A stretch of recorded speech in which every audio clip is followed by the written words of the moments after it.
9, 12, 10, 28, 2, 23. This is the DSR Podcast. Hello and welcome to Deep State Radio. I am your host, David Rothkopf, and we are joined this week for a two-part conversation. The first with our own Rosa Brooks, because we really need Rosa Brooks this week. And then later, in the second half of the podcast, we will be talking to our friend Miles Taylor, as somebody who has not only served in high places in the Trump administration, but has also been a target of their intimidation. And that kind of thing is really what we want to talk about. So let's start with Rosa. Welcome, Rosa. How are you? I'm good, David. How are you? Good, as well as can be expected on what has been a really rough Doesn't week. it seem like this is like the most pointless thing that our standard greeting is, how are you? How are you? And of course, everybody's answer for approximately the last, 10 months or a year is well, horrible. But aside from that, I'm okay. It is. It is point, and we need to figure out a new way to greet people. Clearly, Uh, one that because I do this every stimulates week, and powerful. we do the show with Norm Ornstein, and literally every week his response is as well as can be expected. Right. Okay. Because that's where we all were. I don't, people who follow Deep State Radio, they probably think you and I and the rest of us are in constant contact, but I only, talk to you periodically during the week. And so I don't get to see your reaction to events as they occur in real time. I personally found this week harder than most. I found this Jimmy Kimmel cancellation in the wake of the Colbert cancellation, in the wake of the people Yeah. being fired Yeah. from the Washington Post and everything, as a particularly grave development and a particularly Yeah. grievous blow. And I was Yeah. wondering how did you take it? It's all so predictable, right? I mean, I was actually doing something I don't do that often, which is sitting in a faculty meeting a week ago, Wednesday, when I glanced at my iPhone and I saw that Charlie Kirk had died in the shooting, and I actually gasped out loud. I was just so horrified, um, and I was horrified, for two reasons. One, it is horrifying. Someone's life had been taken, and just the shock of I found many of his views loathsome, but just someone being killed like that uh, in an act of political violence was horrifying. But the other reason I was horrified was that, in an instant, all of the kinds of things that we've seen in the 9 days since then kind of flashed right through my mind. How this will be used, how it will be understood, um, what it will trigger in terms of crackdowns on speech, in terms of further vilification of not just the left. I mean, one of the things that I just continue to find mind-blowingly astonishing is that the Trump and his allies talk about the entire Democratic Party as if it's some sort of terrorist organization, and the idea that a leaders of the United States government would refer to one of our two major political parties, which has the loyalty of approximately half the country, give or take. It fluctuates. It's been going down lately, but and act as though it's somehow full of just terrible people is so shocking. It's completely predictable and completely shocking. And so Jimmy Kimmel, et cetera. Yeah, I mean, this was going to happen. Like, we knew it was going to happen. Of course it was going to happen. That then everything becomes, from their perspective, defined as a form of speech that is either so offensive that when there are no First Amendment issues at issue, nobody has a right to have a late night TV show. Um, um, People are going to get fired, they're going to lose their positions and so on, and that even when there are First Amendment issues that arise, they're going to start defining any criticism of Charlie Kirk or whatever suddenly becomes an incitement to violence, and therefore they argue that it's censorable, even under existing First Amendment doctrine. So totally predictable and still totally awful and shocking. Well, last night, on the plane back from the UK, Trump was asked about this, and he said, "Well, on those news shows, they're just anti-Trump all the time, and I think we should take away their licenses." So, I mean, he sort of laid Right. it out there, and when you look at this past 8 months, there's been an effort to say you can't protest, you can't Yeah. express views that are contrary to U.S. Yeah. foreign policy, you can't teach courses Yeah. that are contrary to administration policy, to take away Yeah. funding. There have been efforts to control speech in a whole host of ways, Right. and I mean I reacted strongly to it. I wrote a column in the Daily Beast about it. I've been on other media about it, and some people are like, "Oh, you're overreacting." This is the First Amendment is still fine. And you're a constitutional scholar, but my theory of the First Amendment is that once you start censoring a little bit, Yeah. it's not Yeah. working. It's not working. Even if 90% of what people want to say is okay, if 10% is not, or 1% is Right. not, then you don't have free speech. I'm wondering what your Right. thought is. I mean, I think there so legally speaking, right, there are a couple of different issues here. One is First Amendment protections, and that relates to government infringements on or efforts to limit or prevent free expression. Um, um, and there are certain forms of speech that are protected even from retaliation by private actors. That if you go to work and you say I'm Jewish, and your employer says you're not allowed to express your religious beliefs here and you're fired for that reason, you have some protections. But by and large, there's no First Amendment protection to go to a dinner party and say something that people don't like, and they're allowed to not invite you back. There's no First Amendment protection that says that you have to be the person who gets to have a late night comedy show. That by and large, most American employees are in a sort of at will situation, and they can be fired for almost any reason, with some pretty narrow exceptions.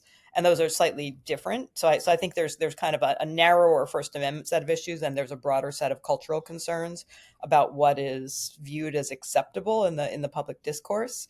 And yes, I am very, very worried. I think that what Jimmy Kimmel said, and it took me a while to even understand, like, what point was he even trying to make, and why are they so mad about it? I guess his suggestion is that the guy who shot Charlie Kirk was someone who came out of the right and maybe was still considered himself part of the right. Um, the first part of that statement seems like it's probably at least sort of true, and then he came from a conservative community. The second part, I don't know. I mean, I don't think we have enough information, but there's no particular evidence as far as I know to suggest that that's true. However, in a normal society, a comedian, for goodness sake, I mean, comedians say stupid, offensive, and incorrect stuff all the time. And for all of a sudden, apparently we're a society where comedians aren't allowed to say anything stupid. They get their shows yanked, is a little worrying. The other thing I do think that the left side of the political spectrum, and I hate using terms like right and left because the idea that the entire Democratic Party is the left, or that anybody criticizes Trump is the left, is just not true in any traditional meaning of the term left. Um, but I do think that the progressive cancel culture was real. And it continues to be real in some institutions. And I don't think it's you know two wrongs do not make a right. The fact that there have been academics who lost their positions for saying politically incorrect things from the perspective of progressives on the left does not mean it's okay for the right to start doing it. And I think that what the MAGA folks are doing is sort of dialing it up to 11, or whatever metaphor you want. They're taking what the progressives did in the name of what is now derisively termed woke politics, another term I hate to use, but I'll use it as shorthand. they're saying, well, they did it first and they did it worse. Well, no, they're now doing it 100 times more. But I do think that the erosion of norms about free expression, um, I do think that the left shares some blame for that, and that's something that the left has not really come to terms with. That we still see some of the very same folks who are decrying things like Jimmy Kimmel show being nixed, uh, who have themselves been part of, oh, this person should not have a platform. They're saying outrageous things, and I think the old-fashioned view of the First Amendment, right? Remember back in the days when the ACLU defended Nazis marching through Skokie, Illinois, saying, essentially, I abhor everything they say, but I will defend their right to say it. Um, that has been gone for a long time on both the left and the right, and I actually think that's a approach to free speech issues that we would do well to bring back. I agree with you. I'm a fan of the old fashioned approach to the First Amendment. The distinction that I would raise is that it's one thing if the community of the left or the community of the right are trying to cancel their opponents using pressure in the marketplace of ideas. Mhm. It's quite another if the government of the United States Absolutely, is using the absolutely, mechanisms at its disposal to shut people down. And there is no question that in the Kimmel case, you had the head of the FCC going out and saying, we might take steps right. and sending a clear message to people like Nexstar, which has Yep, 32 yep, ABC stations and is in the middle of a merger that needs FCC approval, yep, that you're running afoul, and that gets them go one way, Sinclair goes away, ABC goes away. We saw the yep, same thing happen with CBS and with the settlement of the 60 Minutes suit, but also with letting go Colbert. yeah, And yeah, you now have the head of the FCC saying, we're going to do this with other people. And they've already said it looks like maybe The View, of all things, right. is Yep, next. yep. That's The another politician, show they're going to target. right. and What's and next? and The and Bachelorette? well, exactly. Love Island is going to, because a Democrat got, well, I don't know, but the point is, you know, they're using tools, and that includes withholding funding from universities, Yeah, withholding yeah, security clearances from lawyers, using federal government absolutely. tools to Yeah, suppress opposition speech is unique. yeah. And I brought this up It's with unique and somebody it's else, unique and enough. it's unique in our history. And they said, well, what about McCarthy, or what about the Alien and Sedition Acts? And Right. those were much more narrow. They had a grounding, at least ostensibly, in national security, which is not here. And this is the administration using all of its tools I across actually, all platforms. I mean, I think it's actually an interesting question, the degree to which this has happened previously in our history, arguably, I think there have been times where we've seen similarly broad forms of government censorship. Um, but I sort of don't think it matters. I mean, the point is not, has it happened before or not, or was it worse before or not? I mean, the point is, it was bad then and it's bad now. I don't really, the fact that it's happened before to some degree at least, and that we've gotten through it, good, right? But it doesn't make it okay, nor does it suggest to me, I mean, and this is the thing I find most worrisome. Um, I actually try to comfort myself at times by saying to myself, well, we have gone through periods of real government repression and a really divided populace and so on, and we've gotten through it. But the difference now, and this is why it doesn't comfort me that much, because then I always get depressed again when I think about the differences today. The government's surveillance capabilities today are undreamt of by the framers. They would have been undreamt of, until the last few decades. The government's sort of unique ability to exercise coercive control in a variety of ways and to punish in a variety of ways is really unprecedented. And this is one of the many ironies, right? And we saw this tension between Trump and Elon Musk. The tension between oh, we should have a small government. The government's in everybody's business. We need to get it out, which of course is a strand of traditional sort of libertarian strand of traditional conservatism versus the flat out totalitarian impulse of no, the purpose of government is to control people, to prevent them from doing things that you don't want them to do, to help you make money, et cetera, et cetera. And I think that the tools now that a repressive government has at its disposal, and that this particular government has shown an enthusiasm for using, those are really unprecedented, and that's mostly due to technological changes. Yeah, and well, I mean, it's in the news today, right? President Trump today, we're recording this on a Friday, spoke to President Xi Mhm. or Xi of China, and they were talking, among other things, about the TikTok deal. And there was a lot of Mhm. pressure, and there was actually congressional action to say that TikTok had to divest its U.S. assets because it would get a lot of data on Americans that could go to the Chinese and be abused. Since then, since that debate, we've seen, of course, Elon Musk take over X, and we know Elon, is all for abusing data and has some very strange leanings. And we have Donald Trump now trying to engineer, apparently, a takeover of TikTok by two very staunch Trump supporters, Larry Ellison and Mark Andreessen, which will make it a right wing data gathering mechanism, not just a right wing media mechanism. And we know that they can abuse that data in ways that the Chinese never could. That they could, they have ways of using it against Americans in ways that Chinese never could. That poses another set of problems that we've never Mhm. encountered before. Mhm. Mhm. Yeah. Yeah. Right. And my strong advice to young people, which none of them take, of course, is get Oh, off social media. surely your daughters listen to you and do exactly what you say.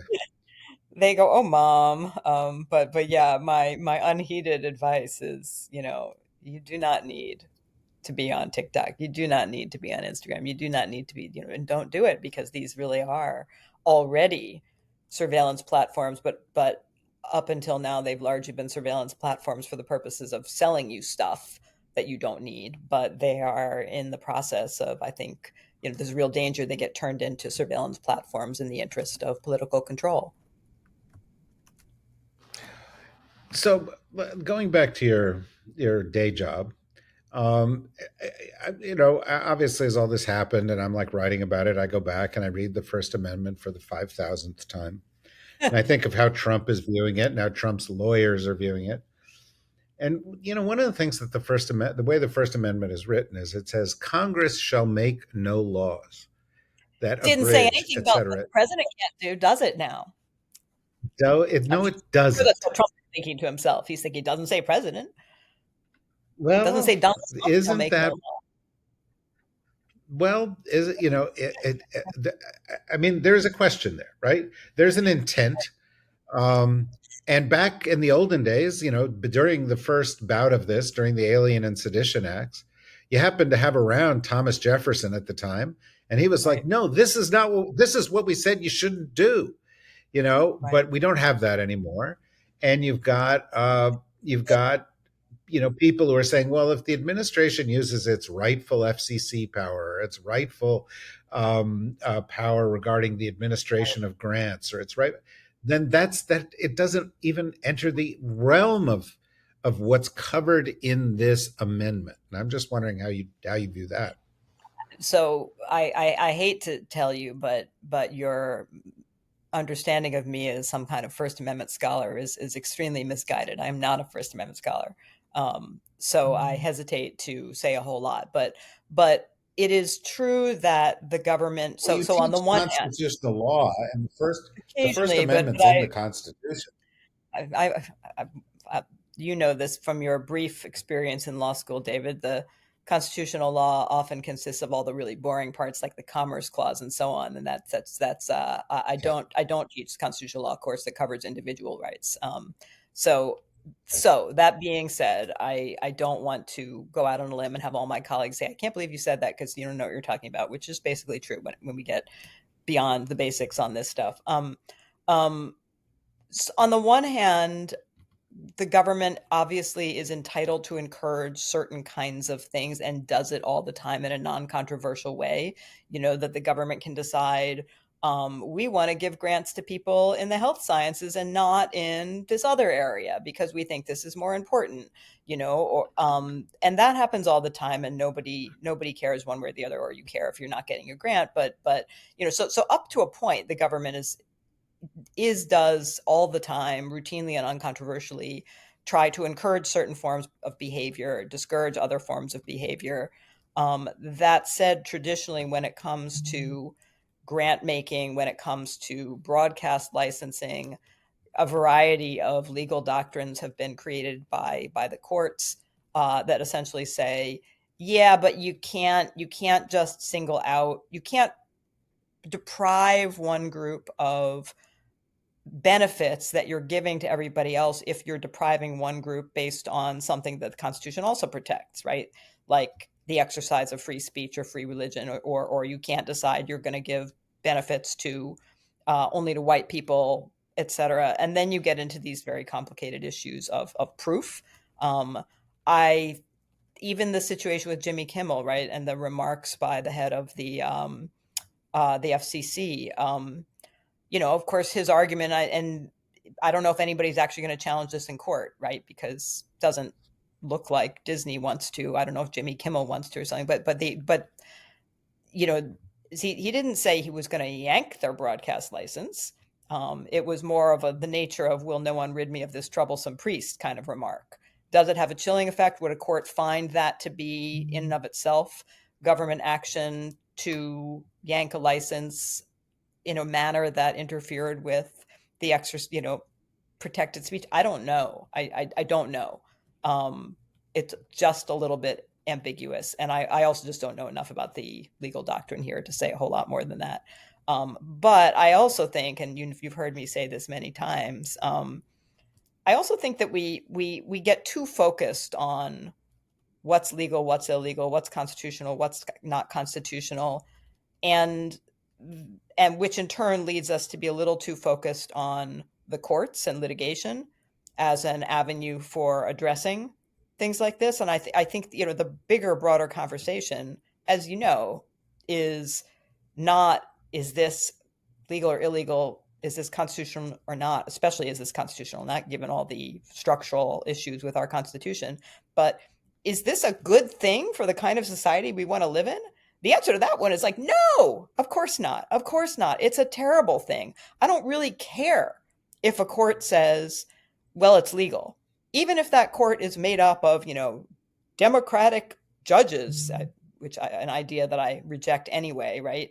Even if they say, well, for 50 years, this would still have been legal under our doctrine, under existing doctrine, maybe, I don't know. But the impact of all of this is terrible. And we should instead be having a conversation that is about what kind of society do we want to live in? What role do we want free speech to have in our society? And not so much a conversation about, well, does this or does this not infringe on the First Amendment in a way that a court is going to uphold? Yeah, and I think it's just a final point here because I know we've got to wrap up. There's a legal way of looking at it. There's a human way of looking at it, which you just talked about. Then the political scientists, who I don't really usually have much time for, will weigh in. And in this case, they'll make an important point, which is that the way Trump is governing is as an authoritarian. And Right. that is inconsistent with the system that we thought we had going here. Right. But one of the things that's worrisome about it is not the constitutional legal issues specifically, but that there is this shift going on, and you have a president who's running on an autocratic or an authoritarian approach to government, and that Yeah. as that continues, more freedoms, more liberties will go away, more protections will go away, and the underlying sort of sort of the underlying sort of philosophical foundations of our government will be Yeah. destroyed in the process. I think it's I think it's worth thinking about this as like the difference between the Declaration of Independence and the Constitution. The framers of the Declaration of Independence were starting from scratch in a sense, right? They had to start from scratch because what they were doing was breaking the law under the terms of, King George III. Um, they were British citizens, and they were saying we don't want to be British citizens anymore. And the Declaration of Independence famously appeals to some idea of natural law, the idea that there are rights that are inalienable, as the document puts it.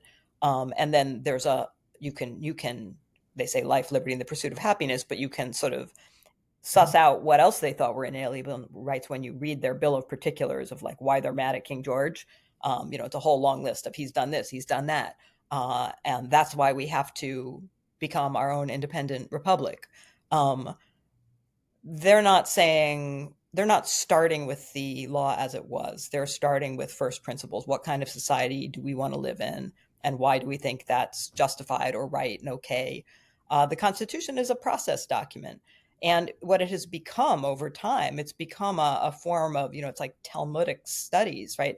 That if you take away our kind of standard American assumptions of, well, the Constitution, you say, well, would it be a good idea for a society to take a short document that was written, almost 250 years ago by a very small group of people with a particular set of perspectives and use that document to try to solve all their pressing policy problems?